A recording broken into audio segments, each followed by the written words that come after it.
자, 오늘은 성경 해석 시리즈 6번째 시간입니다. 진리가 너희를 자유롭게 하리라는 말의 의미는 이라는 제목입니다. 이 말씀은 요한복음에 나오는 아주 유명한 말씀인데 이거는 무신론자들도 잘 아는 말씀이고 영화나 드라마에서도 사용될 정도로 아주 유명한 말씀이에요. 요한복음 8장 32절에 있습니다. 진리를 알지니 진리가 너희를 자유롭게 하리라. 이 말씀인데요. 근데 이 구절은 또 많은 기독교인들에게 잘못 해석되어서 아주 많은 사람들에게 오해되어 있는 구절이기도 합니다. 많은 사람들이 이 구절을 해석할 때 구원과 관련해서 해석을 하죠. 근데 사실 이 구절은 성화나 크리스찬의 일상, 삶과 연결되어 있습니다. 이 구절은 크리스찬의 삶, 성화 혹은 크리스찬의 능력, 이것과 연결되어 있는 게 바로 이 8장 32절이에요.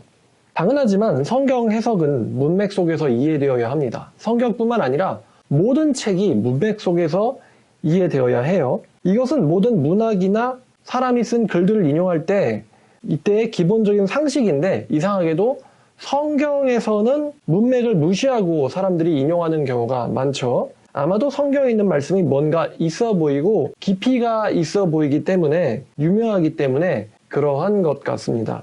자, 그래서 우리가 이 말씀을 이해하려면 문맥과 상황 속으로 들어가야 되는데 이 8장 32절 말씀은 예수님과 유대인 사이의 대화 속에서 나온 예수님의 말씀이에요. 헬라어를 직역하면 이럽니다. 너희가 내 말 안에 거하면 참으로 내 제자가 된다. 그리고 너희는 진리를 알게 될 것인데 그 진리는 너희를 자유롭게 할 것이다. 이게 헬라어 원어를 직역을 한 것이에요. 우리나라 말씀에서는 그리고가 빠졌고 또 그가 빠졌습니다. 그리고 너희는 진리를 알게 될 것인데 그 진리는 너희를 자유롭게 하리라. 자, 그럼 그리고라고 하는 것은 앞에 있는 말씀과 연결되어야 된다는 이야기죠. 이 말씀에 대해서 유대인들의 반응이 어떠냐? 33절. 그들이 대답하되 우리는 아브라함의 자손이라 남의 종이 된 적이 없거늘 어찌하여 우리가 자유롭게 되리라고 하느냐라고 유대인들이 말해요. 근데 사실은 이때에는 유대인들은 로마의 식민 지배를 받고 있었고 로마에 세금을 내고 있었기 때문에 유대인들은 로마의 종이나 다름없었고 이들의 말은 자기의 자존심을 지켜 세우기 위한 거짓말입니다. 사실은 로마의 종이었죠. 그러나 이들의 거짓말에 예수님께서는 이렇게 대답하십니다. 죄를 범하는 자마다 죄의 종이다. 이게 34절 말씀이죠. 여기서 종이라는 단어는 32절의 자유라는 단어랑 서로 대조됩니다. 이런 대조되는 문맥 속에서 이해를 해야 된다는 것이에요. 자유라고 하는 것은 어떤 상태를 말하는 것이고요. 종이라는 것은 낮은 계급의 사람을 말하는 것이기 때문에 서로 비교 대조가 적절하지 않습니다. 자유와 종이란 단어는. 따라서 종이란 단어를 원어의 뉘앙스에 맞게 바꿔야 되는데 영어에는 이제 slavery라는 단어가 있어요. slavery란 단어는 노예란 뜻이에요.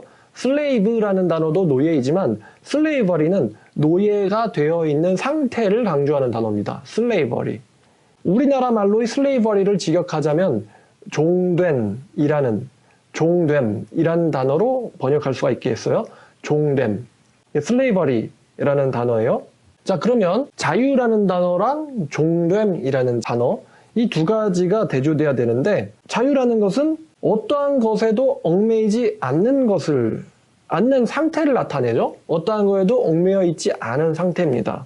근데 종됨이라는 거는 무언가에 얽매여 있는 상태인데 여기서의 관점은 자기의 자유의지가 무시된다는 거죠. 자기의 자유의지로 얽매여 있는 것이 아니고 얽매여 있다는 표현 자체가 이제 수동적인 느낌을 주는데 자기의 의지를 무시하고 무언가에 얽매여져 있는 상태가 바로 이 종됨이라는 단어예요.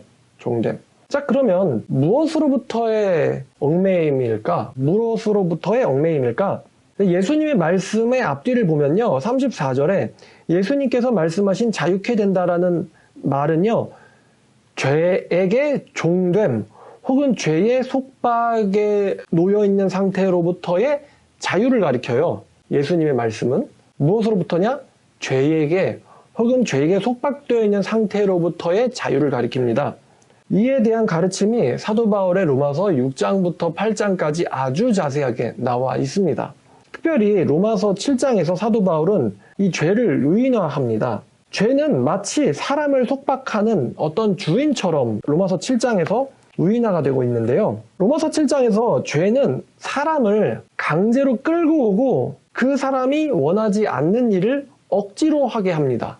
여기서 그 사람의 끌려오는 사람의 자유의지는 전혀 죄에게는 고려되지 않습니다. 로마서 7장 19절을 보면 내가 원하는 바 선은 행하지 아니하고 도리어 원하지 아니하는 바 악을 행하는도다 라고 바울이 말합니다. 원하는 대로 살 수 없다. 원하는 대로 살지 못한다. 라는 말이죠. 또 23절을 보면요. 23절 내 지체 속에 다른 한 법이 내 마음의 법과 싸워 내 지체 속에 있는 죄의 법으로 나를 사로잡아 오는 것을 보는도다 라고 말합니다. 나를 사로잡아 온다. 나를 끌고 온다. 여기서 끌려올 때에 그 끌려오는 사람의 자유의지, 죄를 짓고 싶어하지 않는 그 사람의 자유의지는 전혀 고려되지 않습니다. 우리는 이 종된 상태, 죄에게 종된 상태를 우리 주변에서 또는 우리 자신 속에서 아주 흔히 발견할 수 있어요. 예를 들면 난폭운전을 하는 사람, 신호위반을 하는 사람, 또 술에 중독된 사람, 담배를 피우는 사람, PC방에 중독된 사람, 또 경마에 중독된 사람, 도박이나 주식에 중독된 사람, 또 노래방 도우미에 중독된 사람, 마약에 중독된 사람, 게임에 중독된 사람, 또 여자에 중독된 사람, 남자에 중독된 사람, 성적 쾌락에 중독된 사람, 또 윤락업소에 중독된 사람, 동성애에 중독된 사람, 욕설에 중독된 사람, 애정에 집착하는 사람 등 우리 주변에 온갖 형태의 속박과 얽매임에 종속되어 있는 사람들을 우리는 많이 볼 수 있어요.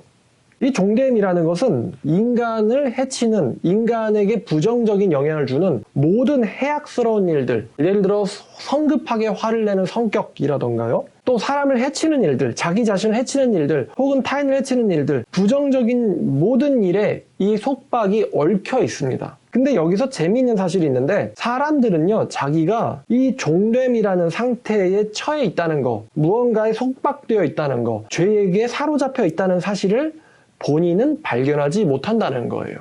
마치 요한복음 8장 33절의 유대인처럼 말이죠. 8장 33절의 유대인들은 그들이 대답하되 우리는 아브라함의 자손이라 남의 종이 된 적 없거늘 이라고 이야기합니다. 로마 제국의 식민 지배를 받고 있으면서 또 수많은 죄의 노예에 처해 있는 상태이면서 유대인들은 우리는 종이 된 적이 없다라고 말을 하고 있죠. 마치 영화 매트릭스에서 모든 인류가 기계에게 사로잡혀 있는데 기계에게 프로그래밍 된 대로 살아가고 있는데 본인들은 자각하지 못하는 것과 같아요. 우리가 길을 걷다가 술에 쩔어 있는 사람 혹은 담배를 피고 있는 사람, 그 사람들이, 여러분 이런 사람 본 적 있습니까? 담배를 피면서 갑자기 유체이탈한 것처럼 자기 자신과 대화를 나누는 거예요. 내가 왜 돈을 잃어가면서 이것을 피고 있지? 내가 왜 얘를 펴야 하지? 라는 것을 스스로 이상하게 생각하면서 담배를 피는 사람이 있습니까? 왜 나는 습관적으로 얘에게 의존하고 있을까? 얘한테 매달리고 있을까? 얘가 피라고 명령하면 나는 왜 피지 않으면 안 되는가? 누군가가 알코올에게 나는 왜 얘를 마셔야만 하는가? 얘를 마시라고, 얘가 마시라고 명령하면 나는 왜 이것을 무조건 마셔야만 하는가? 나는 왜 이 술잔에 얽매여 있는가? 라는 것을 진지하게 생각하면서 술을 마시는 사람이 있을까요? 또 성급하게 화를 내는, 누가 봐도 성격이 나쁘고 이상한 사람인데 그 사람이 스스로 나는 왜 쉽사리 화를 내는 사람일까? 나는 왜 화를 내서 다른 사람을 망치게 하는가? 다른 사람을 슬프게 하는가? 나는 왜 화를 내지 않으면 안 되는 성격을 갖고 있는 걸까? 라고 본인에게 대해서 의심을 품어오는 사람이 있을까요? 또 성급하게 차를 모는 난폭운전을 하는 사람에게 나는 왜 습관적으로 난폭운전을 하는가? 왜 나는 그렇게 빨라지지도 않는 그 목적지에 도착하는 시간을 위해서 왜 성급하게 악셀레이터를 깊이 밟는가? 왜 나는 습관적으로 이러한 일을 하는가를 본인 스스로 자문하면서 난폭운전을 하는 사람은 없을 겁니다. 게임을 한 청소년도 그렇죠. 게임을 하면서 나는 왜 여기에 시간을 많이 퍼부으며 주변 사람들과 문제를 일으키면서 여기에 얽매여 있는가 라는 것을 심각하게 생각하면서 게임하는 사람은 없을 거예요. 이제 우리 주변에 자주 보이는데 스마트폰으로 게임하죠. 스마트폰으로 게임하면 좋을 리가 없죠. 손목에도 좋지 않고 그 시력에도 좋지 않고요. 정서에도 좋지 않아요. 정말 무익합니다. 그런데 게임을 하는 사람이 내가 왜 이 게임을 하고 있는 걸까? 나는 왜 얘가 하라고 나의 마음속에 하고 싶은 마음을 주면은 이거를 거절할 수 없을까? 왜 나는 여기에 종속되어 있을까? 라고 생각하면서 게임하는 사람 없단 말입니다. 사람들은 거의 모든 사람들, 사실은 모든 사람들은 무언가의 노예가 되어 있습니다. 예수께서는 그것을 지적했던 것이죠.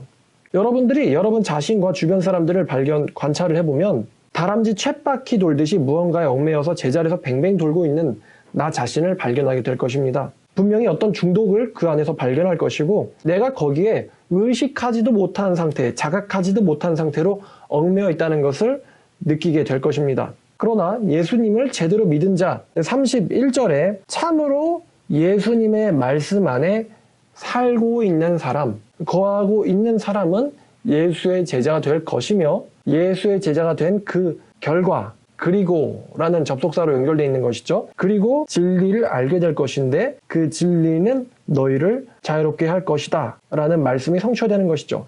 구원받은 사람, 예수의 참된 제자는 모든 중독으로부터 해방된다라는 말씀입니다. 그 사람을 얽매이는 어떠한 것도 없게 될 것이다 라는 것이죠. 자, 이 자유롭게 되는 원리에 대해서는 설교가 하나가 필요합니다. 따라서 다음 시간이나 혹은 다른 설교에서 이거에 대해서 설명해 드리도록 하겠습니다. 자, 오늘 말씀 진리가 너희를 자유롭게 하리라 라는 말씀의 의미는 이라는 제목으로 말씀 나누어 보았습니다. 시청해 주셔서 감사합니다.